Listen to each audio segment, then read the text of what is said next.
Halo teman-teman, kembali lagi dengan saya Sarjayadi Awe.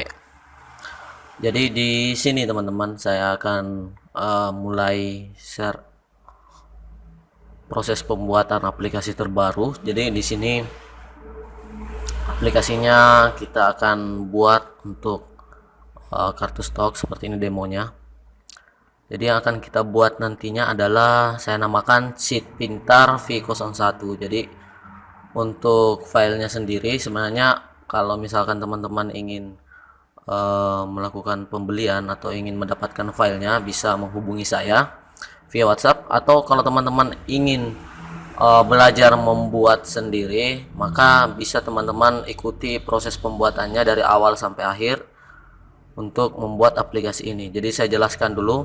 Di sini sudah ada filter untuk tanggal laporan. Jadi teman-teman nanti bisa buat dalam setahun, kemudian bisa filter laporannya.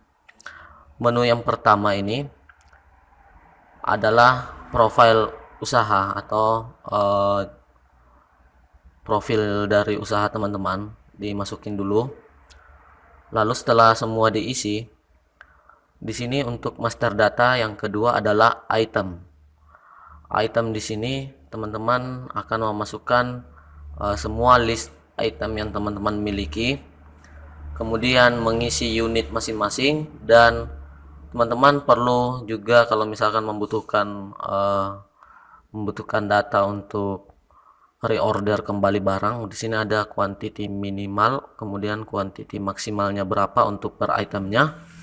Kemudian quantity real ini diperoleh dari transaksi, kemudian HPP-nya menggunakan di sini ini yang pertama saya buat, ini menggunakan metode HPP rata-rata. Jadi ini sudah otomatis dikalkulasikan supaya saldo akhir per item sesuai dengan tanggal yang dipilih itu akan kelihatan teman-teman. Nah, di bagian yang kedua, di sini ada mitra teman-teman. Di bagian ketiga, mitra di sini ada dua. Yang pertama adalah sebagai piutang, customer dengan tipe piutang, kemudian ada supplier atau sebagai hutang bagi perusahaan. Nah, di sini teman-teman sisa isi saja di sini. Lalu di profile ini kita kembali dulu di setting. Di menu setting ini ada keterangan, kemudian ini untuk jenis dari transaksinya, apa yang akan teman-teman buat. Kemudian di sini ada tipenya. Tipe ini hanya diisi untuk persediaan, yang mempengaruhi persediaan.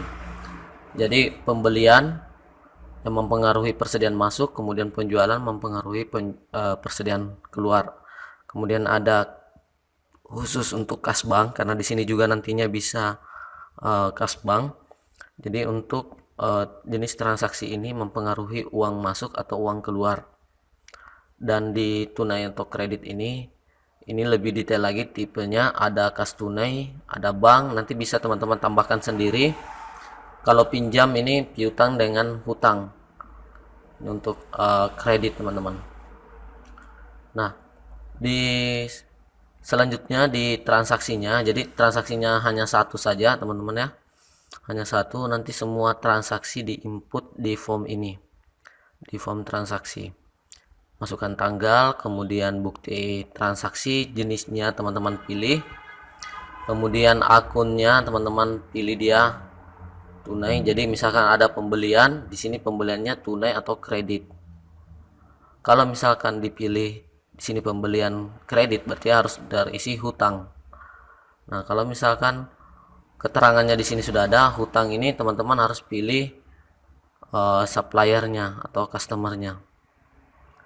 Jadi nanti teman-teman pilih saja, lalu itemnya dimasukin kodenya, kode item yang teman-teman sudah buat sebelumnya, otomatis akan muncul namanya. Sedangkan kalau misalkan ada pembelian yang sifatnya adalah barang menyangkut persediaan, teman-teman isi quantity, kemudian harga beli atau harga jualnya. Kalau teman-teman melakukan pembayaran kayak bayar listrik, di sini ada kas tunai, teman-teman sisa masukin angka 1, kemudian biayanya. Nanti otomatis akan dibuatkan laporannya. Di sini yang akan kita pelajari yang mungkin butuh waktu atau seri yang agak lama, yaitu di pembuatan formulanya. Jadi di sini ada beberapa kolom yang saya buat di sini. Ini untuk memetakan setiap transaksi supaya menghasilkan laporan-laporan yang kita inginkan. Jadi ini cukup panjang teman-teman. Nah, di laporan itu sendiri di sini ada laporan reorder. Jadi kapan seharusnya reorder? Kalau misalkan ini karena quantity minimumnya ini masih aman di item, coba kita ganti misalkan teman-teman, quantity minimumnya 20, kemudian maksimalnya adalah 25 misalkan ya. Di sini kan quantity real adalah 11. Kita masuk ke laporan yang tadi, laporan reorder, maka di sini akan muncul ada satu jenis item yang harus kita order. Di sini minimum quantity sekarang, jumlah order ini dari minimumnya, sorry nanti diperbaiki ini harusnya 4 teman-teman. Nah, nanti akan muncul di situ untuk prosesnya. Kemudian di kartu di rekap stok, di sini sifatnya adalah laporan, jadi tinggal teman-teman print langsung jadi teman-teman formatnya. Di laporan ini hampir sama dengan di item tadi, jadi rekapnya semua dibuat secara totalan. Kemudian di laporan yang kedua itu untuk detailnya kartu stok. Di sini tinggal masukkan misalkan memilih tipe item, misalkan di sini tipe itemnya 1, maka otomatis kartu stoknya akan dibuatkan per item. Jadi saldo akhirnya kenapa bisa 11 ya, dari sini quantity awal ada 17, kemudian ada masuk, ada keluar, ini otomatis teman-teman. Nah, di laporan yang berikutnya ada rekap mitra. Jadi rekap mitra ini teman-teman, jadi rekap mitra ini untuk per saldo untuk per customer atau supplier. Jadi di sini muncul ada berapa penambahan, kemudian saldo awal ini dari transaksi juga, kemudian penambahan, pengurangan, kemudian saldo akhir. Yang selanjutnya adalah laba rugi. Jadi teman-teman bisa langsung dapatkan laba rugi menggunakan harga pokok rata-rata. Jadi harga pokok rata-rata itu teman-teman peroleh dari total pembelian, harga beli. Jadi sudah ada formulanya sesuai dengan yang standar yang berlaku. Kemudian di sini teman-teman bisa setting sendiri kalau misalkan laporannya mungkin banyak item untuk biaya, teman-teman tambah, kemudian cocokkan dengan yang ada di jenis transaksi teman-teman. Nanti akan mendapatkan secara otomatis untuk saldo awal, saldo berjalan, dan saldo akhir. Saldo berjalan itu diambil dari periode yang terpilih. Kemudian di sini misalkan tanggal 1 sampai tanggal 2 Januari akan jadi saldo awal. Nah, di bagian terakhir untuk di laporannya adalah kartu kas. Kartu kas bank ini adalah untuk memperlihatkan secara detail itu pergeseran uangnya, perputaran uang teman-teman. Jadi di sini misalkan kas tunai, ini untuk pengembalian barang masuk secara tunai, uang masuk, kemudian bayar listrik, uang keluar, pelunasan piutang customer, uang masuk, saldo akhir 200.500. Jadi seperti ini teman-teman, akan otomatis teman-teman peroleh. Jadi mulai dari persediaan, kemudian penjualan, pembelian, kas bank, dan biaya-biaya, itu semua teman-teman rekap. Sisa neraca ini teman-teman, sebenarnya untuk akuntansinya teman-teman bisa menggunakan Exact VS02.